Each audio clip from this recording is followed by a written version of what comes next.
গতরাতে ভীষণ সুন্দর একটা স্বপ্ন দেখেছে নামিরা। স্বপ্নটা ছিল তার মাকে নিয়ে। স্বপ্নে সে মায়ের সঙ্গে ফুল শোভিত উদ্যানে হেঁটে বেরিয়েছে। তার মায়ের পরনে ছিল রঙিন কারুকার্য বিশিষ্ট জেরজার অভিজাত পোশাক, সেই সাথে ছিল রানীর মতো অঙ্গসজ্জা। কতকাল হলো তার মা রানীর মতো অমন পোশাক পরেনি ও সাজেনি। মানুষরা দীর্ঘ একটা সময় ধরে শয্যাশায়ী। স্বপ্নটা দেখার পর নামিরার মনোবল বৃদ্ধি পেয়েছে। কেবলই মনে হচ্ছে স্বপ্নটা বুঝি বাস্তব হবে। আর তাই আজকে সে সব দিনের থেকে বেশি পরিশ্রম করবে হ্যাবিনা খুঁজতে। দরকার পড়লে পুরনো কোনো পরিচারিকা যে দীর্ঘ সময় ধরে প্রাসাদে আছে তাকেও জিজ্ঞেস করবে। নামিরা ঘুম থেকে উঠে থলের ভিতর থেকে নকশাটা বের করে দেখে নিয়েছে ভালো করে। খুব ভোরে উঠে সে আবার সবার অজান্তে বেরিয়ে পড়ে বাইরে। কিছু দূর গিয়ে বারবার ফিরে তাকাচ্ছিল পেছনে। প্রথমবার যখন সে অনুসন্ধানে বের হয়েছিল তখন দ্বিতীয় রাজকুমার তাকে দেখে ফেলেছিল। আজ দ্বিতীয় রাজকুমার নেই, কিন্তু তার মতো করে অন্য কেউ যে দেখে ফেলবে না তার কি নিশ্চয়তা? বিশাল প্রাসাদ এরিয়ার সমস্তটা অনুসন্ধান করা সম্ভব নয়। নামিরা সেখান থেকে সন্ধান শুরু করলো যে জায়গায় তার এর আগে যাওয়া হয়নি কখনো। নিষিদ্ধ জায়গাগুলোয় থাকার সম্ভাবনা আরও বেশি। নামিরা শীতের সকালে অক্লান্তভাবে ঘুরে ঘুরে খুঁজে পেল সেই প্রতীক্ষিত পুষ্পকে। তবুও দেখা পাওয়া গেল না নকশার সাথে মিলিয়ে কোনো ফুলের। ইতিমধ্যে প্রাসাদের পরিচারিকারা জেগে উঠেছে। বিভিন্ন জায়গায় শুরু হয়েছে তাদের পদচারণ। সন্ধান চালানো সম্ভব নয় আর। ফিরে এলো নামিরা। তাদের প্রথম কাজ দেওয়া হয় বাগান পরিচর্যার। আজ ব্যতিক্রম ঘটল না। গাছে পানি দেওয়ার সময় নামিরা প্রাসাদের একজন পুরনো বাগান পরিচারিকাকে কাছাকাছি পেয়ে বলল, আমি শুনেছিলাম প্রাসাদের ভেতর খুব ভালো একটা ঔষধি ফুল রয়েছে, যেটার নির্যাস কোনো কঠিন রোগে আক্রান্ত ব্যক্তিকে পান করালে সে সুস্থ হয়ে উঠবে। এটা নাকি খুবই কার্যকর, কিন্তু আমি এটা কখনো দেখিনি। এমনকি এটা কেমন দেখতে তাও জানি না। আপনি যেহেতু অনেকদিন যাবত এখানে রয়েছেন, আপনি নিশ্চয় ফুলটাকে দেখেছেন, তাই না? মহিলা ফিরে তাকালো নামিরার দিকে, অনিশ্চিত গলায় বলল। নামিরা মাথা দোলালো। মহিলা বলল,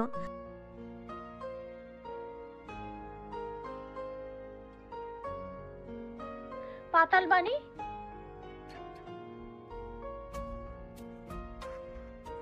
কিন্তু সেখানে কিভাবে উদ্ভিদ বেঁচে থাকতে পারে? নামিরার অদ্ভুত লাগছে শুনতে।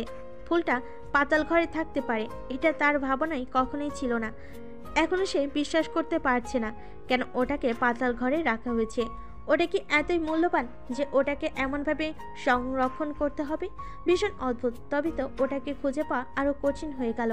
রাজা ইসরায়েলের মাথায় কিছু একটা চলছে। তিনি হঠাৎ করে আজ ইনিফিরকে ডেকে পাঠিয়েছেন প্রাসাদে। ইনিফির ভেবেছিল কেউ অসুস্থ হয়েছে, কিন্তু এসে জানলো তেমন কিছুই হয়নি। রাজা নিজে কথা বলার জন্য প্রাসাদের এক বৈঠক সভায় বসলেন ইনিফিরকে নিয়ে। এখানে অন্য কেউ থাকলে রাজার সামনে একা বসতে কথা বলতে অস্বস্তি ও কুণ্ঠাবোধ করত, কিন্তু ইনিফির বিন্দুমাত্র বিচলিত নয়। সে বরং ঠোঁটে মৃদু হাসি এঁকে পড়ল, রাজা ইসরায়েলের সাথে এমনভাবে একসাথে বসার অনুভূতি সত্যিই শ্রেষ্ঠ। আপনি আমাকে ধন্য করেছেন। রাজা ইসলাল হাসলেন। মেয়েটা যেমনই নিজের সৌন্দর্য দিয়ে মুগ্ধ করে তাকে, তেমনি মুগ্ধ করে কথাও দিয়ে। কি একটা ব্যাপার যেন মেয়েটার প্রতি টান অনুভব করে তাকে।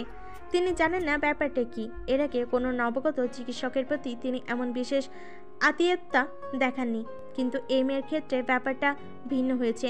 দুজন পরিচারিকা খাবার নিয়ে প্রবেশ করলো ভিতরে। সেগুলো টেবিলে নামিয়ে রেখে আবার প্রস্থান করলো তারা।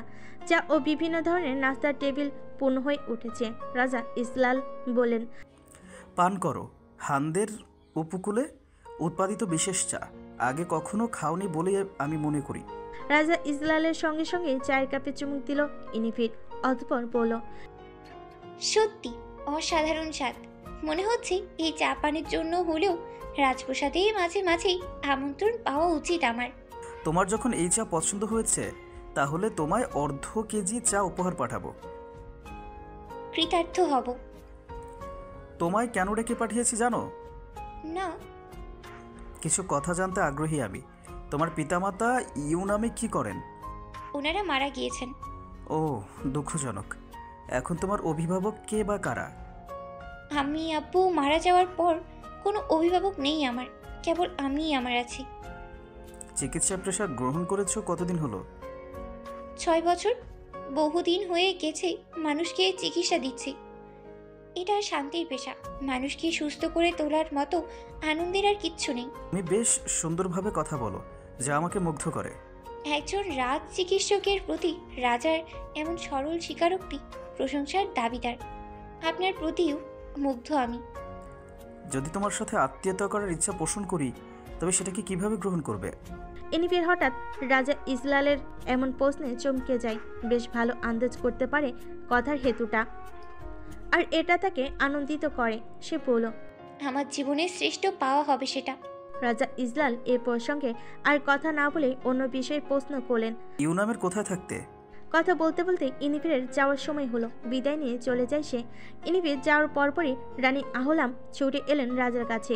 তিনি রেগে আছেন। প্রধান পরিচারিকা তাকে ইনিফিরকে প্রাসাদে ডেকে আনার ব্যাপারে জানিয়েছে। আর এটা শোনার পর তিনি বেশ বুঝতে পারছেন রাজার মনোকল্প। তিনি এসেই বললেন, আপনি এসব কি করছেন মহারাজ? আহলামের কণ্ঠে মুখে স্পষ্ট রাগের প্রকাশ। রাজা ইজলাল অবাক হয়ে বলেন, এমন আচরণ কেন করছো আহলাম? ওই চিকিৎসক মেয়েটাকে কেন ডেকে পাঠিয়েছেন প্রাসাদে? কেন একসাথে বসে খাদ্য আহার করেছেন? আপনার কি ধারণা আমি আপনার মন বাসনা বুঝতে পারছি না? রাজা ইজলাল বিস্মিত হয়ে তাকিয়ে রইলেন স্ত্রীর দিকে। আহলাম বলেন, ওই মেয়ের অতিরিক্ত রূপ আপনাকে পাগল করেছে, তাই না? চুপ করো আহলাম, ভুল ভাবছো তুমি। শোনো, তবে আমি মেয়েটার সাথে আত্মীয়তা করতে চাই। ঠিক ভেবেছি আমি। ওই মেয়ের রূপ আপনাকে অন্ধ করে দিয়েছে। আপনি ওকে বিয়ে করতে চাইছেন এই বয়সে? আমি সেটা হতে দেব না। একবার আপনার বিয়ের যন্ত্রণা সহ্য করেছি, আর পারবো না। দরকার পড়লে ওই মেয়ের নিঃশ্বাস বন্ধ করে দেব আমি। তেমন করতে চাইলে তোমার নিঃশ্বাসও বন্ধ হয়ে যাবে বোকা রানী। আমি নিজের বিয়ের কথা ভাবছি না। বিয়ে করব কেন? আমি রাজকুমারের বিয়ের কথা ভাবছি। রানী আহলাম হতভম্ব হয়ে গেলেন। রাজা এমন কিছু ভাবতে পারে তা তিনি চিন্তাই করেনি। খুবই লজ্জিত হলেন। বলেন, আপনি তাহলে হামজালার বিয়ের কথা ভাবছেন? আমি ওমরের বিয়ে দিতে চাচ্ছি। মেয়েটা অতিশয় সুন্দর ও বুদ্ধিমতী। ওমরের সাথে ভালো মানাবে বলে আমার বিশ্বাস। ওমরের সাথে কথা না বলে সবকিছু ভেবে ফেলবেন না। জানিনি তো ওমর কেমন ধরনের। হামজালাকে পোষ মানাতে পারলেও আপনি ওমরকে পোষ মানাতে পারবেন না। ওই মেয়েকে না করে দেবে এমন পুরুষ কি আসলে আছে? ওমর বরং আমার বিবেচনায় খুশি হবে। তাই যেন হয়। আহলাম মাথা নিচু করে ফেলেন। একটু আগে তিনি বাজে ব্যবহার করেছেন রাজার সঙ্গে, যা চরম অন্যায়। তিনি ভয়ে ভয়ে বলেন, ক্ষমা করবেন মহারাজ। আপনার সাথে অমন আচরণের জন্য সত্যিই লজ্জিত আমি। দয়া করে আমাকে শাস্তির দ্বারস্থ করবেন না। আমার উচিত তোমাকে শাস্তি দেওয়া, কিন্তু করুণা করলাম তোমায়। ধরে নিলাম আমি ভালোবাসো বলে অমন করছো। এবারের মতো ক্ষমা করলাম। আজ রাতে আপনার জন্য নিজ হাতে খাবার তৈরি করব মহারাজ। নামিরা প্রাসাদ থেকে বের হয়ে অনেকটা পথ চলে এসেছে। যাচ্ছে মন্ত্রী সুলাইমানের নিবাসে।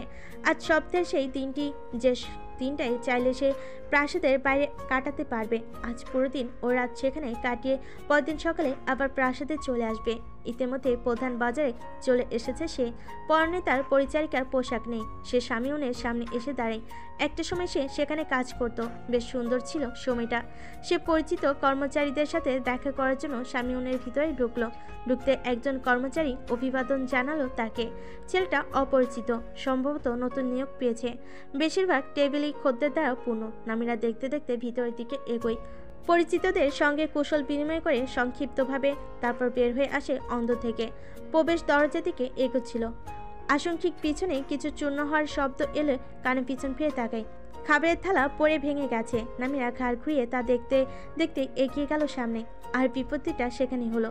সামনে হঠাৎ একটা মানুষ চলে এলে খেয়াল না করে প্রায় ধাক্কা লেগে যাচ্ছিল, কিন্তু সামনের মানুষটা কথা বলে থামিয়ে দিল তাকে। আরে থামুন, আপনি তো আমায় ধাক্কা মেরে ফেলে দিবেন। এভাবে বেখেয়ালি হয়ে হাঁটবেন না। নামিরা কণ্ঠ শুনে সম্মুখে তাকালো, আর তাকিয়ে যাকে দেখলো তা ছিল তার জন্য অভাবনীয়। তার চোখ বড় বড় হয়ে যায়। ভয় ও বিস্ময় একসঙ্গে কামড়ে ধরে তার চৈতন্যকে। কাকে দেখছে এটা? নিঃশ্বাস বন্ধ হয়ে আসতে চাই নামিরার। যে মানুষটার সামনে সে দ্বিতীয়বার পড়তে চায়নি, সেই মানুষটা এভাবে কেন তার সম্মুখে এসে গেল? কেন এই জঘন্য মানুষটা? নামিরা দ্রুত মুখে দোপাট্টা টেনে দিয়ে মুখ আড়াল করে নিল। সামনে দাঁড়িয়ে থাকা মানুষটার চোখেও কারো বিস্ময়ের ঘন ঘটা। বিশ্বাস করতে পারছে না। মনে সংশয় হচ্ছে তার। এইমাত্র যে মেয়ে মুখটা দেখালো, সেটা সত্যি কিনা ভ্রম? মেয়েটা কেন আচমকা তাকে দেখে মুখ ঢাকলো, কেন দৃষ্টি সরিয়ে নিল তার উপর থেকে? অজানা সম্ভাবনায় হৃদস্পন্দন বাড়তে থাকলো তার। সে বলল, একবার তাকাবেন আমার দিকে? নামিরা বুঝতে পারছে না সে কি করবে। কেন এই মানুষটা বিপদ হতে তার জীবনে আবার এলো?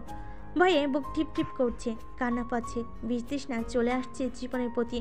মনে হচ্ছে মৃত্যু ঘনিয়ে আসছে তার জীবনে, হয়তো এটাই ঘটতে চলেছে। আর এই লোকটার কারণে ঘটবে তা। নামিরা তাকালো লোকটার দিকে, কেবলই তার চক্ষু দুটোই দৃশ্যমান। সামনের মানুষটা ভালো করে দেখলো নামিরার চোখ দুটো, সেই বাদামি চোখ। তার ঠোঁটের কোণে নিবিড় একটা হাসি ফুটলো। বলল, ভ্রম নয়, সত্যি।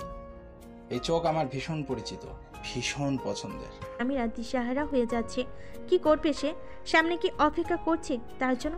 না, এই লোকটার সাথে দেখা হওয়ার ঘটনায় কিছুতেই মানতে পারছে না। তার জীবনের সময় বুঝি ফুরিয়ে এলো এবার। নামিরা আশঙ্কিত দৌড়ে বের হয়ে গেল সামনে থেকে। পিছন পিছন লোকটা দৌড়ে এলো, কিন্তু বাজারে এত লোক চলাচলের মধ্যে কোথায় যেন হারিয়ে গেল মেয়েটা।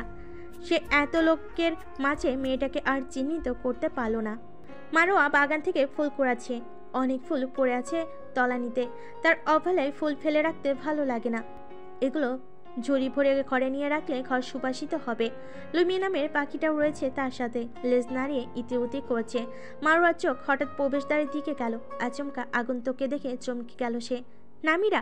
মারোয়া ছুটে যাওয়ার আগেও লুইমি উড়ে গেল নামিরার কাছে। এখনো সে মনে রেখেছে নামিরাকে। মারোয়া ছুটে আসে, বিস্ময় ও আনন্দ নিয়ে বলল, আপনি এসেছেন? কিভাবে এলেন? কে নিয়ে এসেছে? নামিরা উত্তর দিল না। মারোয়া নামিরাকে ভালো করে খেয়াল করে অবাক হলো। নামিরাকে অন্যরকম লাগছে, মনে হচ্ছে ভীত, ঘামছো। মারোয়া উৎকণ্ঠা হয়ে জিজ্ঞেস করলো, কি হয়েছে আপনার? নামিরা মারোয়ার দিকে তাকালো, বলল, আমাকে পানি খাওয়া মারোয়া। হ্যাঁ নিশ্চয়ই, আপনি ভেতরে চলুন। মারোয়া নামিরাকে ভিতরে নিয়ে এলো। নামিরাকে পানি দিয়ে অতঃপর হায়েসের কাছে গেল খবর জানাতে। নামিরার মস্তিষ্কে এখন দুশ্চিন্তার দাপাদাপি। রগ ছিঁড়ে যেতে চাইছে যেন। এ কেমন অভিশাপ বর্ষিত হলো তার জীবনে? কেন এভাবে ওই লোকটার সাথে দেখা হলো? খুব শীঘ্রই ওই লোকটার জন্য সবাই তার পরিচয় জেনে যাবে। এরপর তাকে মৃত্যুদণ্ড দেওয়া হবে। নিশ্চয়ই তা হবে জঘন্য মৃত্যু। এমনকি মন্ত্রী সুলাইমান ও তার পরিবারও বিপদে পড়বে। কি করবে সে? কিভাবে এই লোককে আটকাবে? কোনো উপায় নেই। লোকটাকে প্রত্যাখ্যান করেছিল এক সময়, সেই ক্ষোভ থেকেও সে হয়তো সবাইকে জানিয়ে দেবে। জীবনে অনিশ্চয়তার দুর্বিষহ লাগছে সবকিছু। কান্না পাচ্ছে। এভাবে সে কখনো মৃত্যুবরণ করতে চায়নি। হাসি এসেছে। নামিরাকে দেখে তার ওষ্ঠ ধরে হাসি ঠিকরে ওঠে। জানতে চাইলেন, কেমন আছো নামিরা? নামিরা হায়েশার দিকে তাকিয়ে থেকে ভাবে, এই মানুষটাকেও শাস্তি পেতে হবে তাকে আশ্রয় দেওয়ার জন্য। অতঃপর মারোয়ার দিকে তাকায়, তাকেও শাস্তি পেতে হবে। নামিরা স্বাভাবিক হওয়ার চেষ্টা করে বলল, আলহামদুলিল্লাহ ভালো। আশা করছি আপনিও ভালো আছেন। হ্যাঁ আলহামদুলিল্লাহ। নামিরা আর এখানে বসে থাকতে পারছে না। দুর্বল লাগছে শরীর। ওই যুবরাজকে দেখার পর সবটা এলোমেলো হয়ে গেছে। নামিরা বলল, আমার শরীরটা ভালো লাগছে না। আমি কি আমার কক্ষে গিয়ে একটু বিশ্রাম নিতে পারি? অবশ্যই, কেন নয়। নামিরা নিজের কক্ষে চলে এলো। এসেই শুয়ে পড়ল। মারোয়া তার পাশে বসে আছে। সে বলল, আপনাকে দেখে আনন্দ হওয়ার কথা, কিন্তু আমি আনন্দের থেকেও চিন্তিত বেশি। আপনাকে ঠিক লাগছে না। কি হয়েছে আপনার? রাজপ্রাসাদে কিছু ঘটেছে? না মারোয়া, প্রাসাদে কিছু ঘটেনি। তবে নামিরা বলতে কেউ থেমে গেল। এই কথা মারোয়াকে জানানো যাবে না। মারোয়া তার আসল পরিচয় জানে না। আর মারোয়া এভাবে তার পরিচয় জানুক সে তা চায় না। মারোয়া নামিরাকে হঠাৎ থেমে যেতে দেখে বলল, তবে কি? কিছু হয়নি, ঠিক আছে আমি। মারোয়া বুঝতে পারছে নামিরা মিথ্যা বলছে, কিন্তু যেহেতু নামিরা সত্যটা বলতে চাইছে না, তাই সেও জোর করলো না। বলল, আপনার জন্য ফলের রস আনবো, খেতে ভালো লাগবে আপনার। আচ্ছা আনো তবে। মারোয়া বের হয়ে গেল। যাওয়ার পথে আলী হঠাৎ নিজের কক্ষ থেকে ডাকলো মারোয়াকে। মারোয়া দাঁড়িয়ে গেল। দরজায় এসে দাঁড়ালো আলী। তার ঘুম সবে ভেঙেছে। বলল, চা বানাও, কিছুক্ষণ পর এখানে দিয়ে যাবে। পারবো না। মারোয়ার মুখ থেকে সরাসরি এমন নাবোধক প্রশ্ন শুনে চমকে গেল আলী। রাগ দেখিয়ে বলল, আমার মুখের উপর না বলো, এত সাহস কোথায় পেয়েছো? সাহস নয়, আমাকে বন্যা মীরার জন্য ফলের রস তৈরি করতে হবে। মাফ করবেন আমায়, আমি অন্য কাউকে বলবো চা তৈরি করতে। কথাগুলো বলে মারোয়া চলে গেল। আলী মারোয়ার কথা ভালো বুঝতে পারল না। নামিরার জন্য ফলের রস তৈরি করবে মানে? নামিরা তো এখানে নেই, সে তো রাজপ্রাসাদে। তবে কি নামিরা এসেছে? দরজায় করঘাত পড়ল। তন্দাচ্ছন্ন হয়ে পড়ছিল নামিরা। করাঘাতের শব্দে তার তন্দা কাটল। দরজার ওপাশের ব্যক্তিকে অনুমতি দিল। ভেতরে এসো মারওয়া। দরজা খুলে ভিতরে প্রবেশ করলো আলী।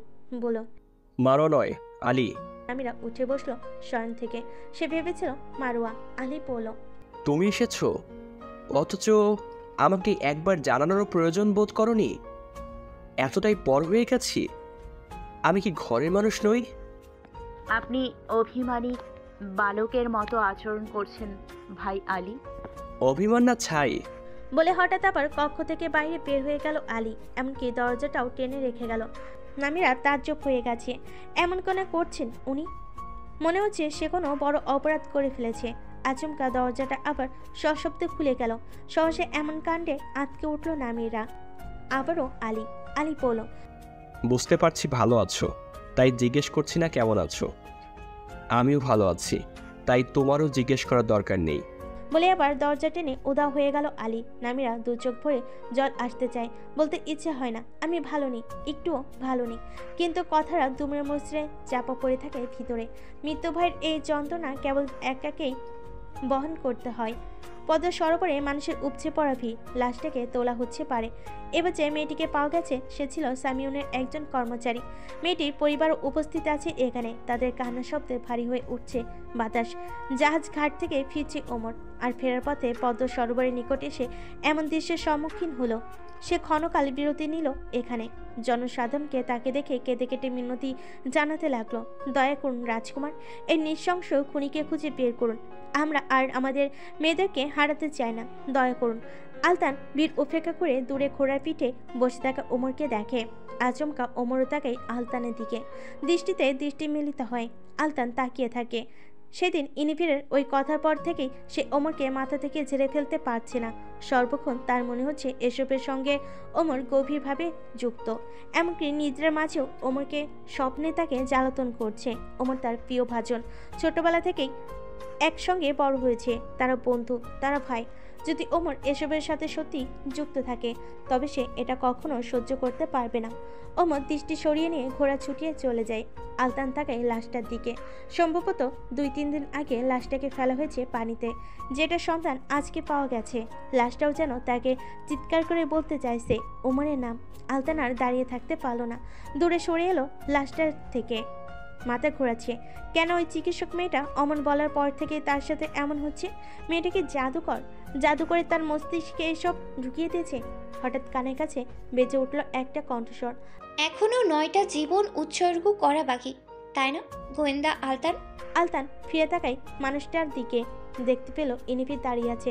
তার ঠোঁটে স্ফীত রহস্যময় হাসি। আর সেই হাসি ধরে রেখেই সে যাওয়ার পথ ধরল। আলতান পিছু ডাকতে কেউ পারল না। সে ইনিফিরের আজকের কথা সবচেয়ে বেশি চমকালো। এখনো 9টা জীবন উৎসর্গ করা বাকি। এই মেয়েটা কিভাবে জানলো? আর তাকেই বা কেন এভাবে প্রশ্নটা করলো? কেন মেয়েটা বারবার এটা প্রমাণ করতে চাইছে সে সবটা জানে? তার তো এসব কিছুই জানা নেই। মেয়েটার সাথে আজ একান্তে কথা না বললেই নয়। প্রাসাদে ফিরে কেবল পোশাক পরিবর্তন করেছে ওমর। এরই মাঝে একজন উচ্চ পদস্থ পরিচারিকা এসে জানালো রাজা ইজলাল তাকে ডেকেছে। কী কারণে ডাকছে জানতে চাইলে পরিচারিকা তা বলতে পারল না। ওমর গেল রাজার আহ্বানে। গিয়ে দেখলো সেখানে রানী আহলাম, দাদা মুস্তাসিম ও চাচা ওসামা রয়েছেন রাজার সঙ্গে। রাজা ইজলাল ওমরকে দেখে বলেন, ও বসো ওমর। ওমর বসলো না, বলল, বসবো না। কেন ডেকেছেন শুধু সেটা জানতে পারলেই খুশি হব। একটা সিদ্ধান্ত নিয়েছি, আমার বিশ্বাস তুমি এটা জেনে খুশি হবে। আমি তোমার বিয়ে দিতে চাই। ওর কিছুটা চমকালো, তবে সে দ্রুত প্রত্যুত্তর দিতেও ভুল করলো না। বলো, হ্যাঁ, ভালো সিদ্ধান্তই নিয়েছেন, তবে আমি খুশি হতে পারিনি। হয়তো এটা আমারই ব্যর্থতা। হবে খুশি যখন শুনবে কার সাথে তোমার বিয়ের কথা দেওয়ার কথা ভাবছি। জানি খুশি হব না, তবুও আপনার যখন এত আত্মবিশ্বাস, তখন পরিচয়টা জানতে চাই। কে সে? চিকিৎসক ইনিভির। এখনই কি বলবে খুশি হওনি? মনে হয় না ওর মতো এত রূপবতী নারী এর আগে সাহাইরের কেউ কখনো দেখেছে। ইনিভিরের নাম শোনার জন্য প্রস্তুত ছিল না ওমর। হামজালা চিকিৎসক ইনিভিরকে পছন্দ করে। এই কথা হামজালা নিজেই স্বীকার করেছিল তার কাছে। হয়তো মেয়েটাও হামজালাকে পছন্দ করে, কিন্তু তার কখনো ইনিফিকে ভালো লাগেনি। হ্যাঁ, ইনিফি ভীষণ রূপবতী, তবে কখনো ওই সৌন্দর্য আকৃষ্ট করেনি তাকে। ওমর সরাসরি না করলো। আমি বিয়ে করব না। ওমরের এরূপ না বলে দেওয়ায় রাজা ইজলাল ক্ষুব্ধ হয়ে বললেন, আমার সিদ্ধান্তকে এভাবে না করো। এত দুঃসাহস তোমার ওমর? কেন বিয়ে করবে না ওমর? মেয়েটিকে আগে দেখেছি, ইসরায়েলের কথা ঠিক। অমন রূপবতী মেয়ে এর আগে সাহাইরের কেউ কখনো দেখেনি। মেয়েটির রূপের সাথে সাথে গুণবতীও বটে। তোমার জন্য কিন্তু এটা একটা আদর্শ চয়ন বলতেই হবে। পাত্রী নির্বাচন হয়তো সঠিকই আছে, কিন্তু পাত্র নির্বাচনটা ভুল হয়েছে দাদাজান। আমি বিয়েতে আগ্রহী নই, ক্ষমা করবেন আব্বুজান। আমি চিকিৎসক ইনিভিরকে পছন্দ করি না। আমি পারবো না হামজালার মতো নিজের ইচ্ছা শক্তিকে প্রাধান্য না দিয়ে আপনার ইচ্ছাকে গুরুত্ব দিতে। আমি নিজের চাওয়াকে প্রাধান্য দিই। চিকিৎসক ইনিভির আমার জন্য আদর্শ চয়ন নয়। আপনার চিকিৎসক ইনিভিরের সাথে পুত্র বিয়ে দেওয়ার বাসনা থাকলে হামজালাকে এই ব্যাপারে জানাতে পারেন। রাজা ইসলালের মুখমণ্ডল কাঁপছে রাগে, বলেন, এর পরিণাম কি হতে পারে জানো?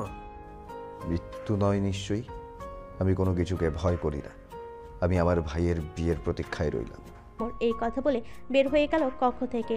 রাজা ইজলাল রেগে আগুন। এই ছেলে সবসময় তার বিরোধিতা করে, বেয়াদব একটা। রানী আহলাম বলেন, আমি আগেই জানতাম এই ছেলে বিমতি পোষণ করবে। আলমের এই কথা রাজা ইজলালের রাগে আরো প্রখরতা যোগ করার উপক্রম করলো। তিনি হুঙ্কার করে উঠলেন, তুমি চুপ করো, বের হয়ে যাও এখান থেকে। রানী আহলাম রাজার তর্জনে ভীষণ ভয় পেলেন, তাই সত্যি সত্যি কক্ষ ছেড়ে চলে গেলেন তিনি। রানী আহলাম চলে যাবার পর মুস্তাসিম বলেন, কি করবে এখন? এই বিয়ে হবে। কঠিন কণ্ঠে বললেন রাজা ইজলাল। দ্রুত পায়ে নিজের শয়ন কক্ষের দিকে এগোচ্ছিল ওমর। প্রতিমতে হঠাৎ পরিচারিকাদের এক ক্ষুদ্র দলকে দেখে থেমে গেল সে। তার দৃষ্টি নিবদ্ধ কেবল একজন পরিচারিকার উপরে। রাজকন্যা ইমিনা রং দিয়ে দেওয়ালে জঘন্য এক আঁকিবুকি করছে, যেটা দেওয়ালকে বিচ্ছিরি করে দিয়েছে। মহল পরিচালক তাই হুকুম দিয়েছেন দ্রুত দেওয়াল থেকে সে রং মুছে ফেলতে। 4 জন পরিচারিকা সেই কাজে নিযুক্ত আছে এখন। দেওয়াল থেকে সহজে উঠতে চাইছে না রং, কষ্ট হচ্ছে তুলতে। নামিরা কাজ করছে ঠিকই, কিন্তু তার চিন্তারা আটকে পড়েছে যুবরাজ ইলদাজের ভাবনায়। লোকটা এখন কোথায় আছে? এখনো কাউকে কিছু বলেনি। বলে দেওয়ার পর কি হবে তার ভবিষ্যৎ ইত্যাদি নানান ভাবনে মস্তিষ্ক মশগুল। আর এর জন্যই কেউ একজন তার পিছনে এসে দাঁড়িয়েছে, সেটা টের পেতে সময় লাগলো নামিরার। যখন বুঝতে পারলো পিছনে একজন দাঁড়িয়ে আছে, সে চৌকিতে পিছনে ফিরল। ওমরকে দেখে হক চুকিয়ে গেল কিছুটা। মানুষটা এত জায়গা থাকতে কেন তার পিছনে এসে দাঁড়িয়েছে? নামিরা আশেপাশে পরিচারিকাদের লক্ষ্য করে বড়ই অস্বস্তি বোধ করলো। কি বলবে, কি অভিবাদন জানাবে, কি নাকি অন্য কিছু? নামিরা বলল, সুপ্রভাত রাজকুমার। কিন্তু নামিরার এ কথায় ওমর কোনো প্রতিক্রিয়াই দেখালো না। ভাবলেশীন সে, না কিছু বলছে না চলে যাচ্ছে। নামিরা এবার আরও চিন্তায় পড়ল, যাচ্ছে না কেন রাজকুমার? আর কি বলবে সে? নামিরা হঠাৎ স্মরণে এলো সকাল থেকে প্রসাদ জুড়ে দ্বিতীয় রাজকুমারের বিয়ের গুঞ্জন শোনা যাচ্ছে। রাজকুমার কি বিয়ের অগ্রিম শুভেচ্ছা পেতে চাচ্ছে তার কাছ থেকে? হ্যাঁ, হতেই পারে এমন, যেহেতু তাদের সম্পর্কটা কেবল পরিচারিকা ও মালিক পক্ষের নয়, এছাড়া তারা আগেও পরিচিত ছিল। নামিরা হাসার চেষ্টা করে বলল, সকাল থেকে প্রাসাদ জুড়ে গুঞ্জন হচ্ছে আপনার নাকি শীঘ্রই বিয়ে হবে। বিয়ের অগ্রিম শুভেচ্ছা রইল রাজকুমার। চিকিৎসক ইনিভির সত্যি অপূর্ব, আপনার সাথে ভালো মানাবে। মনের রাগ মিশ্রিত গাম্ভীর্যপূর্ণ কণ্ঠ প্রকাশ পেল এবার। তুমি আমাকে রক্ষা করেছিলে, তাই তোমার সাথে কিছু করতে পারছি না। নয়তো এই কথাগুলো বলার অপরাধে অন্ধকার বন্দিশালায় নিক্ষেপ করতাম।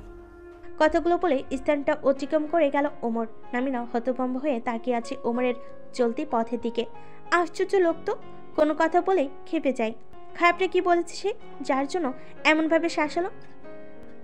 নামিরা বুঝতে পারছে না কোন কথাটা খারাপ বলেছে সে। কিছু তো খারাপ বলেনি, শুভেচ্ছা জানিয়েছে আর ইনিভিরের সাথে ভালো মানাবে এটুকুই তো বলল।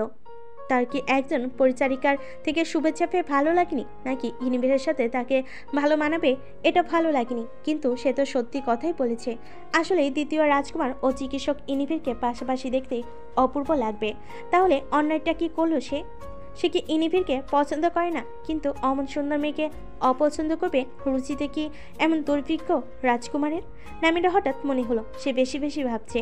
এসব অকাজের ভাবনা তার না ভাবলেও চলবে। তাকে ভাবতে হবে কিভাবে সে বেঁচে থাকতে পারবে। বাঁচতে হবে তাকে। সে বাঁচলেই তার মা সুস্থ হবে, আর শাহিরের আত্মীয়রাও সুরক্ষিত থাকবে।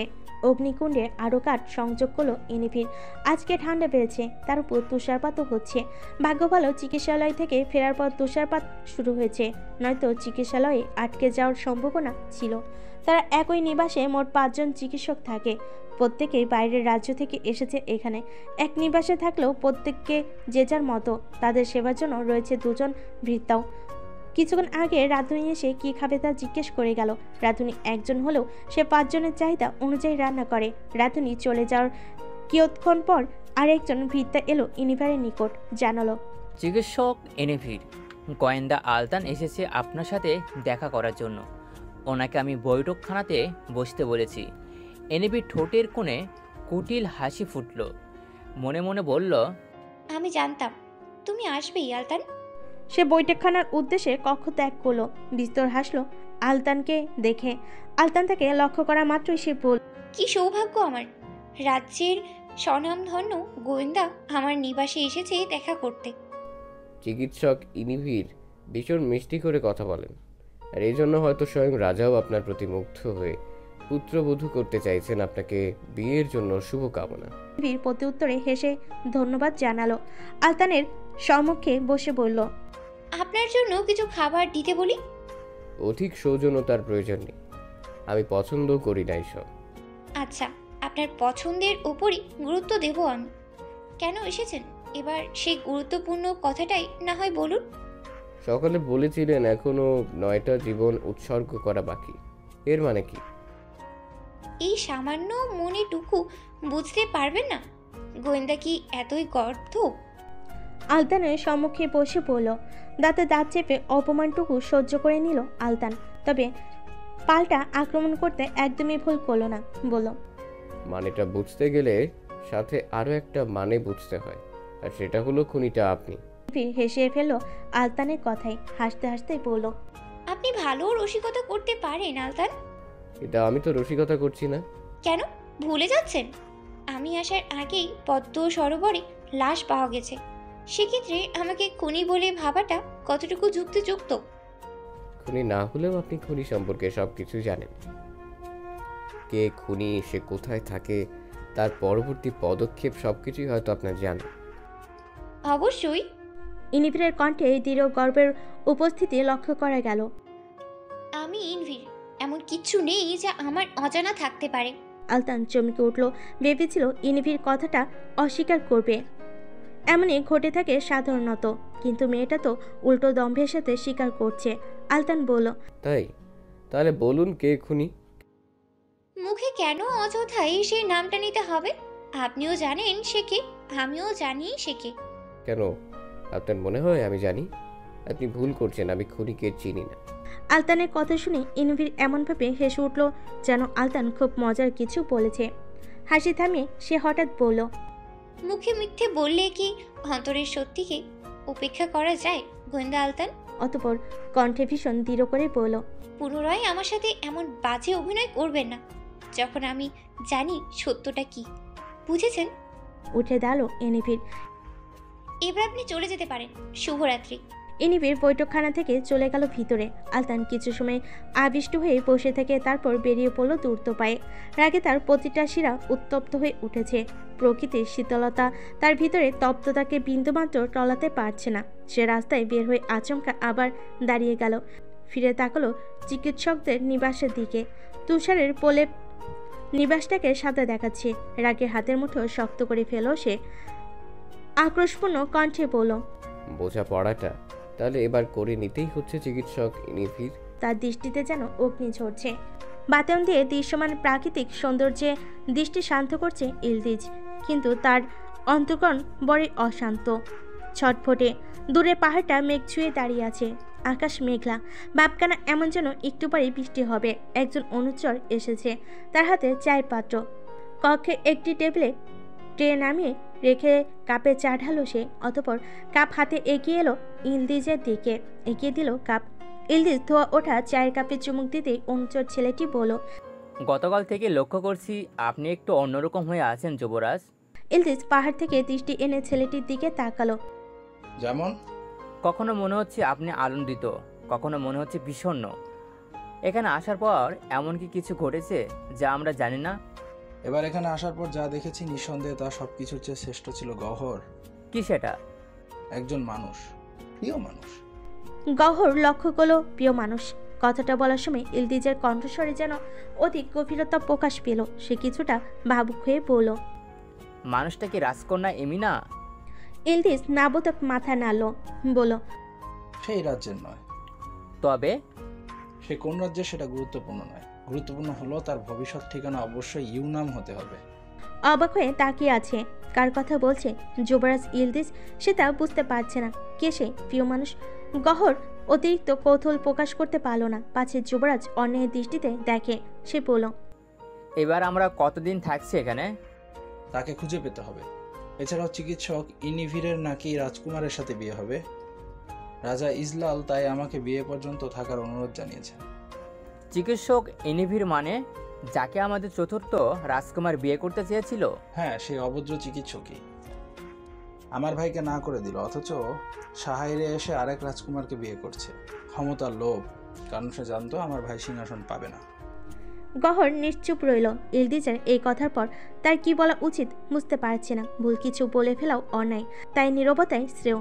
ইলদিজ বলল, আজ রাতে রাজপ্রাসাদে আমার নিমন্ত্রণ আছে, সেখানেই থাকবো সকাল অবধি। কাজে রাতটা তোমরা তোমাদের মতো করে ঘুরে বেরিয়েও। তোমাদের সবাইকে পূর্ণাঙ্গ স্বাধীনতা দিলাম। গহরের মুখে হাসি ফুটল। সে ইলদিজের প্রতি সম্মান প্রকাশ করতে গিয়ে বলল, আপনি মহান, আপনি আমাদের আদর্শ ভবিষ্যৎ রাজা। এই ভ্রমণে আপনার সঙ্গী হতে পেরে গর্বিত আমি এবং আমরা। গহর কক্ষ থেকে বের হয়ে গেল। এখন তারা অবস্থান করছে পর্যটক মহলে। এখানকার পর্যটক মহল ভীষণ রাজকীয় ধাঁচে তৈরি। দূর দূরান্ত থেকে ছুটে আসে শাইরের প্রকৃতির টানে। ইলদিজ চায়ের কাপে চুমুক দিয়ে আবারও তাকলো পাড় ছোঁয়া মেঘের দিকে। সে ভাবছে রাজকন্যা নামিরার কথা। জেরজা থেকে ইনামে যাওয়ার পর সে শুনেছিল নামিরা লুকার রাজ্যের রাজাকে বিয়ে করেনি, পালিয়েছে। প্রথমে ভেবেছিল খুঁজে বের করবে নামিরাকে, কিন্তু পরে সেই চিন্তা বাদ দেয়। কিন্তু ভাগ্যের কি আশ্চর্য রূপ! তাদের দুজনকেই আবারও মুখোমুখি এনে দাঁড় করিয়েছে। যদিও সাক্ষাৎটা ছিল স্বল্প ক্ষণের জন্য, কিন্তু সেই ক্ষণ ছিল অতুলনীয়। মেয়েটা কোথায় হারিয়ে গেল হঠাৎ? কোথায় আছে এখন? এই শত্রু রাজ্যে কীভাবে টিকে রয়েছে? তাদের কি আবার দেখা হবে? হ্যাঁ, দেখা হতেই হবে। ইলদিজ বিড়বিড় করে বলল, নামিরা ওয়াসনেআত, তোমার উচিত ছিল সেদিন আমার সাথে যাওয়া এবং আমার স্ত্রী হওয়া, কিন্তু বোকা তুমি। ইউনাম বেছে না নিয়ে সাহাইর বেছে নিয়েছো। এবারও কি একই বোকামি করবে? করো না, আমি সেটা পছন্দ করব না। বাগানে বসে আছে নামিরা। অনেক রাত এখন, তবুও সবাই নির্ঘুম। কুয়াশা ও ঠান্ডা দুটোই খুব ভালো পড়েছে। নামিরার এই মুহূর্তে কিছুই ভালো লাগছে না।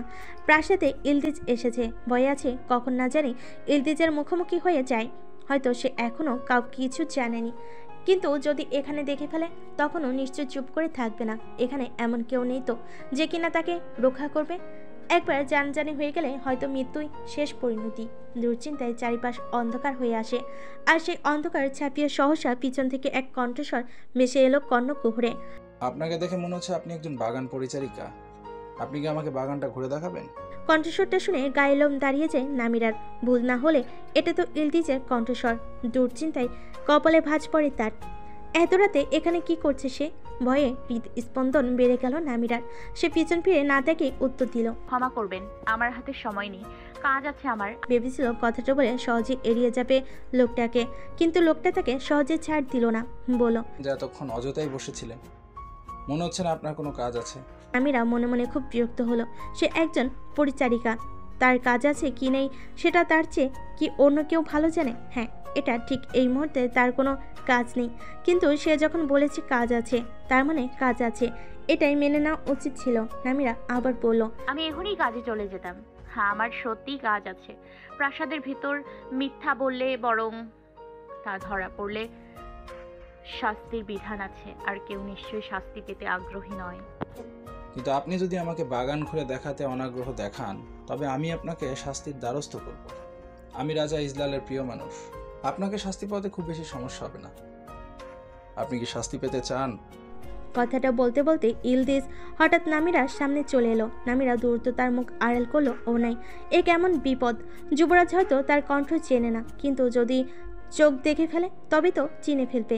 নামিরা চোখ আড়াল করে রাখার জন্য ইলদিজের দিকে তাকালো না। ইলদিজ বলল, চলুন বাগান ঘুরে দেখান। নামিরা বাধ্য হয়ে উঠে দাঁড়ালো, কারণ রাজার কাছে বিচার গেলে হয়তো তাকে শাস্তি পেতে হবে, আর শাস্তি পর্যন্তই যদি যেতে হয় তবে ইলদিজ তার চেহারা দেখে ফেলবে। ইলদিজ বলল, আপনি আগে হাঁটুন, আমি পিছনে থাকবো। নামিরা মানলো। সে হাঁটতে শুরু করলো। বলল, কুয়াশাচ্ছন্ন এই রাত বাগান পরিদর্শনের জন্য উপযুক্ত নয়। তাই? কিন্তু যা উপযুক্ত নয় আমি তো তাই বেশি পছন্দ করি। নামিরা আর কিছু বলল না। কিছু সময় কাটলো, ভীষণ নিস্তব্ধ। হঠাৎ ইলদিজের গলা শোনা গেল, রাজকন্যা নামিরা ওয়াসনেয়াত। নামিরা চরণদ্বয় থমকে গেল তাৎক্ষণিক। বুকের ভিতর গর্জে উঠল ভয়ঙ্কর ভয়। ইলদিজ বলল, মুখ ঢেকে রাখার কোনো দরকার নেই, আমি জানি তুমি কে। ভাগ্য আমাদের বারবার অপূর্বভাবে সাক্ষাৎ ঘটিয়ে দিচ্ছে, তাই না? হ্যালো বন্ধুরা, পরবর্তী পার্ট খুব তাড়াতাড়ি আসবে, তো সবাই অপেক্ষায় থাকো। আর চ্যানেলটি যারা এখনো সাবস্ক্রাইব করোনি তারা পরবর্তী পার্ট দেখার জন্য চ্যানেলটি সাবস্ক্রাইব করে রেখো। ধন্যবাদ সবাইকে, আমাদের সাথেই থেকো।